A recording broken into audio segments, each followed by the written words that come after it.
कि जिन घरों में नारी का सम्मान नहीं होता उन घरों का हाल क्या होता है, और जिस घर में नारी का सम्मान होता है उन घरों का क्या हाल होता है।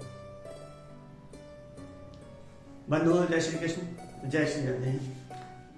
आज मैं एक बार फिर मैंने सोचा कि एक विषय में मेरी संज्ञान में बहुत समय से एक चल रहा था कि मैं इस विषय पे कुछ बोलूं, कुछ इस समाज के लिए, कुछ नारी के सम्मान के लिए, नारी के उत्थान के लिए, हमारे समाज के अंदर जो एक विकृति है नारी के शोषण की, उस विषय में मैं कुछ आपके साथ गुफ्तगू करूं, कुछ विचार अपने रखूं। क्योंकि अभी मैं पीछे पानीपत में भी कथा कर रहा था, तो एक बहन वहां आई, एक माँ वहां आई, तो वो उन्होंने, जो बहन आई उसने कहा कि गुरुजी मेरे जो है बेटा नहीं, 3 बेटियां हैं, तो इस वजह से मेरे ससुराल वाले मुझे बहुत प्रताड़ित करते हैं, मारते हैं, पीटते हैं। मन बड़ा दुखी हुआ कि उसमें उस बेचारी का क्या दोष। एक माँ भी आई कि गुरुजी मेरे पास इतना दहेज नहीं था और उस समय उन्होंने मांगा भी नहीं था, तो अब वो मारपीट करते हैं मेरी बेटी के साथ, मैं क्या करूं। तो मुझे इसलिए एक मन में एक बेचैनी सी थी बहुत समय से कि मैं इस विषय में कुछ ना कुछ कहूं, कुछ बोलूं, कि जिन घरों में नारी का सम्मान नहीं होता उन घरों का हाल क्या होता है, और जिस घर में नारी का सम्मान होता है उन घरों का क्या हाल होता है। तो बंधुओं, मैं उससे पहले अपनी वीडियो शुरू करूं तो मैं आपसे एक बात कहना चाहता हूं कि मैं हर वीडियो में आपसे कहा है कि मेरे चैनल को सब्सक्राइब करें, लाइक करें, शेयर करें, लेकिन आज मैं आपसे ऐसा कुछ भी कहने वाला नहीं। आपका मन करे करो, ना करे मन करो, लेकिन हाँ, इस वीडियो को मैं कह रहा हूं कि आप अंत तक जरूर देखना, जिससे आप समझ सको कि मैं कहना क्या चाहता हूं। और बीच में एक ऐसी बात भी आ सकती है, या अंत में भी एक ऐसी बात आ सकती है जिसमें जो हमारी कन्याओं के माता पिता हैं, लड़कियों के माता पिता हैं, जिनकी बेटियों के साथ अत्याचार हुआ है या हो रहा है, या तो वो ताली बजाने के लिए मजबूर हो जाएंगे या फिर उनकी आंखों से आंसू आ जाएंगे। ये मैं आपको विश्वास दिलाता हूं कि इसमें कुछ ऐसा है कि आप मजबूर हो जाएंगे इस काम के लिए। तो बंधुओं, जब ऐसा मेरे साथ घटित हो रहा था पानीपत की कथा में, पानीपत में कथा कर रहा था अभी पिछले 1-1.5 महीने पहले ही, श्रीमद् भागवत की कथा चल रही थी, तब तो मेरा मन बड़ा दुखित हुआ। आप इतिहास उठा के देखो पहले, तो आप इतिहास की बात करेंगे तो आप चाहे श्री राम जी से आ जाओ, माता सीता ने अयोध्या छोड़ी, अयोध्या का विध्वंस हो गया। राम जी की माताओं का सिंदूर उजड़ गया, एक नारी घर छोड़ के चली गई। भले से वनवास श्री राम को हुआ, लेकिन साथ में एक नारी, एक पतिव्रता, एक लक्ष्मी स्वरूपा नारी, क्योंकि हर नारी जो है लक्ष्मी स्वरूपा होती है। आज की कलयुग के प्रभाव से कुछ मानता हूं, कुछ परसेंट वो तो उजाला है तो अंधकार होगा ही होगा, क्योंकि जब तक अंधेरा नहीं होगा तब तक उसका हमें उजाले का महत्व समझ में नहीं आएगा। इसलिए कुछ परसेंट जो है वो तो अलग की बात है, लेकिन 90% से भी ज्यादा, मैं कहूँगा 98% जो हमारे समाज की नारियां लक्ष्मी स्वरूप हैं। और वही सीता जी देखो, आप रावण ने उनका हरण किया, रावण ने उन महिला का अपमान किया, तो पूरी लंका का विध्वंस हो गया। लंका में पानी देने वाला नहीं बचा कोई। कहते हैं एक लख पूत सवा लख नाती, ता रावण घर दिया ना बाती। उस रावण के घर में दिया बाती करने वाला नहीं बचा। क्यों? एक नारी का अपमान कर दिया। उससे पहले इंद्र का बेटा है जयंत, रामचरितमानस के अंदर आप पढ़ोगे जयंत का चरित्र। उसने माता सीता जी के वृक्ष स्थल पर प्रहार किया अपनी चोट से। पूरे ब्रह्मांड में वो घूमता फिरा, अपने पिता इंद्र के पास गया मुझे बचाओ, ब्रह्मा जी के पास गया मुझे बचाओ, भगवान शंकर के पास गया मुझे बचाओ, सबने भगा दिया। बोले तूने एक नारी का अपमान कर दिया। वो भी नारी कौन है सोच जरा। तो मार्ग में श्री देवेशी महाराज मेरे पूज्य गुरुदेव मिले।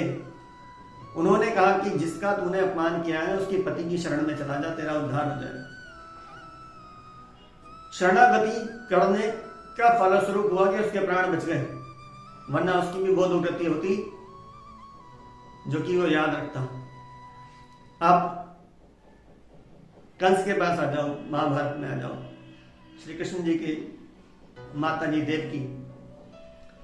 कंस ने अपनी बहन देवकी का अपमान कर दिया, केश पकड़ के खींचे, मारपीट करने लगा अपनी बहन के साथ। देखो उसका क्या हुआ, उसके भी वंश में उसका नाश कर दिया उसका।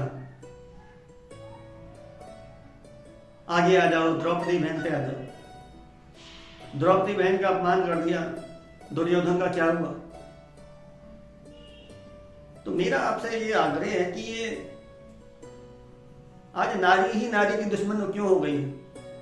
अरे जो सास कल सास थी वो उससे पहले बहू भी तो थी। आज बड़ा दुखी हो रहा है मन में, क्या बताऊं आपको। हमारे घर में पराये घर से एक बेटी आती है, उसे कूड़ा समझ लेते हैं। अरे ये तो कूड़ा है पराये घर का। ये शादी में हमने इतना मांग लिया कि साहब 20 लाख चाहिए, 50 लाख चाहिए, और ये चाहिए और वो चाहिए। अरे भैया काहे के लिए मांग रहे हो? आपके यहाँ दिया कि भगवान का कम है क्या? अरे उसने जो दिया है उसमें संतुष्ट रहो ना। मांगना है तो जगत पिता के आगे हाथ फैलाएंगे ना, इंसानों के आगे हाथ फैलाने से क्या फायदा। तो एक तो मांगते हैं बेचारे पे किसी से, और एक कन्या का पिता ऐसा होता है बेचारा अपनी बेटी के सुख के लिए। मैंने तो ऐसे ऐसे देखे हैं, घर बेच देते हैं, जमीनें बेच देते हैं लड़कियों की शादी करने के लिए। अपना सब कुछ नीलाम करने के बाद भी वो लड़के वालों का पेट नहीं भर पाते हैं।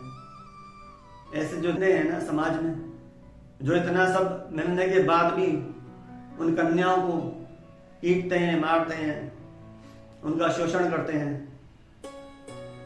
ऐसे समाज में हमारा समाज उन्हें बहिष्कृत कर दे तो ही अच्छा है। या जिस कन्या के गर्भ से बेटियां ही हो रही हैं तो उसमें उस कन्या का बेचारी का क्या दोष। कई परिवार ऐसे देखे कि पति शादी के कुछ दिन बाद ही अपने अलग अलग रहते हैं, अपने नौकरी करने जा रहे हैं फला जगह ढमकानी जगह, और पत्नी बेचारी घर पे रह रही है। ठीक है, पत्नी घर पे रह रही है, 1 साल हो गया, 2 साल हो गए, उससे संबंध ही नहीं रखने। अरे भैया उसके बेटी हो गई या उससे कोई कभी गलती हो गई तो आप उससे प्यार से बैठ के समझा लो कि जरूरी है कि मुंह फुला के एक तरफ बैठ गए और 2 साल हो गए, 5 साल हो गए, 10 साल हो गए, आप उससे बातें नहीं कर रहे हैं, उसको सम्मान ही नहीं दे रहे। ऐसा कौन सा गुनाह हो गया भैया? भैया जिस घर में नारी का सम्मान नहीं होता उस घर में दरिद्रता देवी वास करती हैं। उस घर के बर्तन तक बिक जाते हैं, आप समझ लेना। उस घर में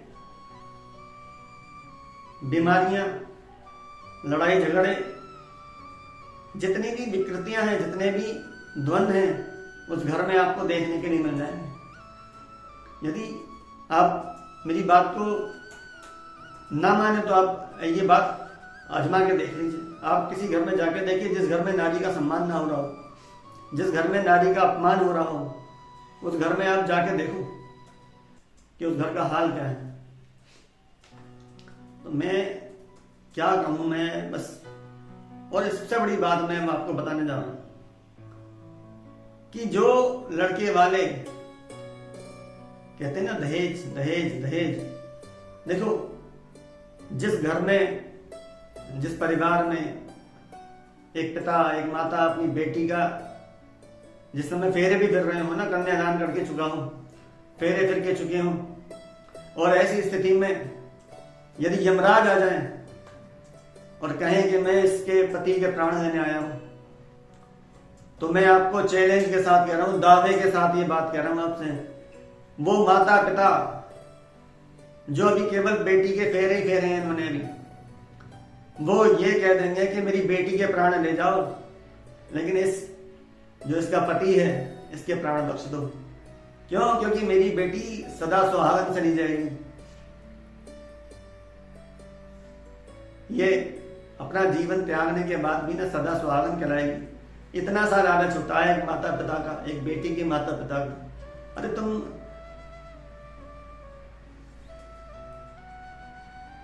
क्या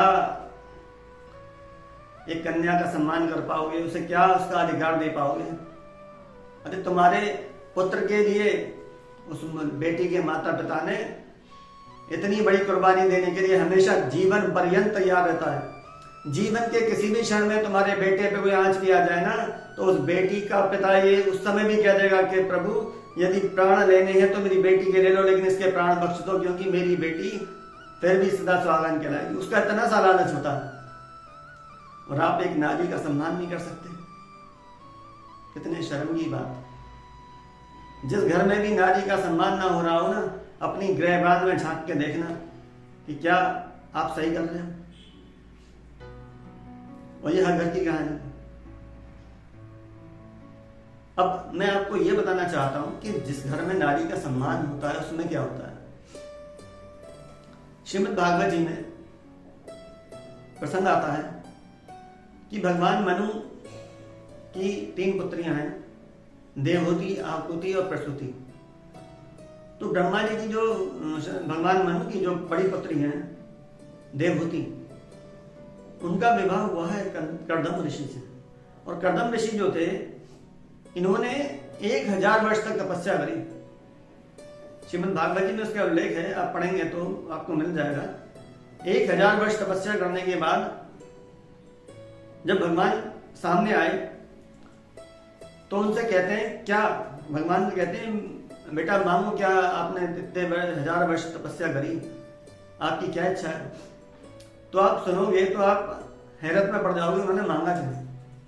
वो कहते हैं तथासि चाहम परवोडुगामा समानशीला ग्रहमेद धेनु।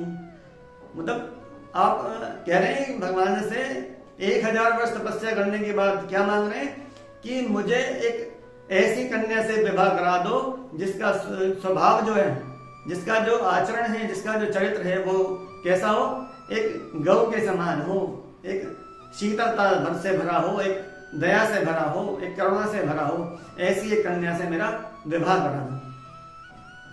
और इस बात को सुनकर भगवान प्रसन्न हो गए, उनकी आंखों से आंसू बहने लगे।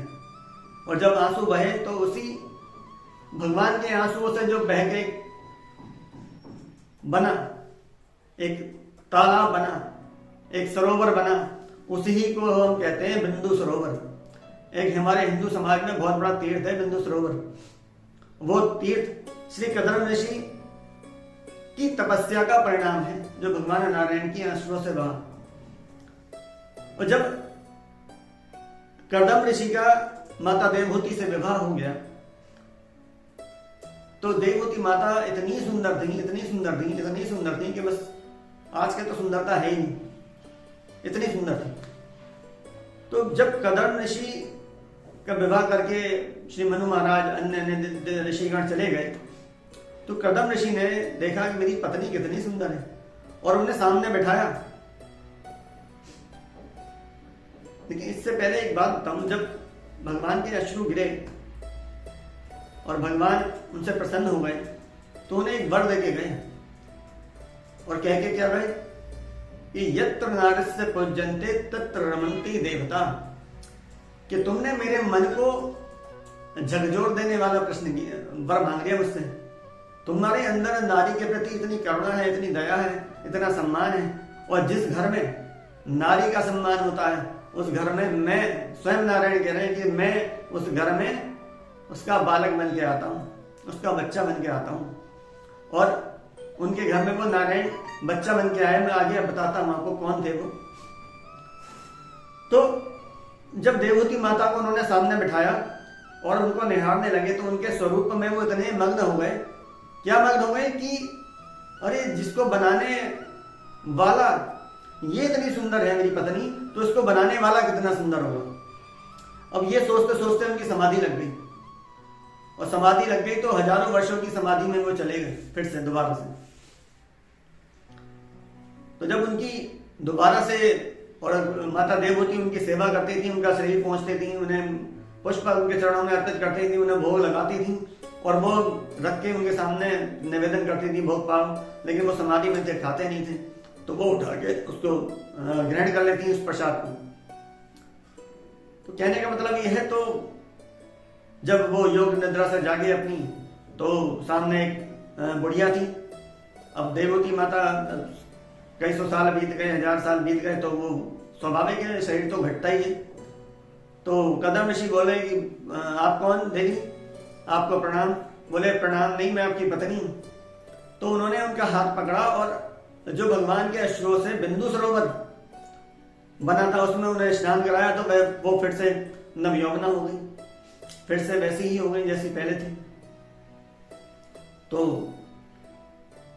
देखिए एक चीज और मैं बताऊंगा आपको इसी क्रम में, कि दुनिया का जो पहला विमान बना, जो हवाई जहाज बना, या रावण के पास में जो पुष्पक विमान था, लोग समझते हैं वही पहला विमान था ना।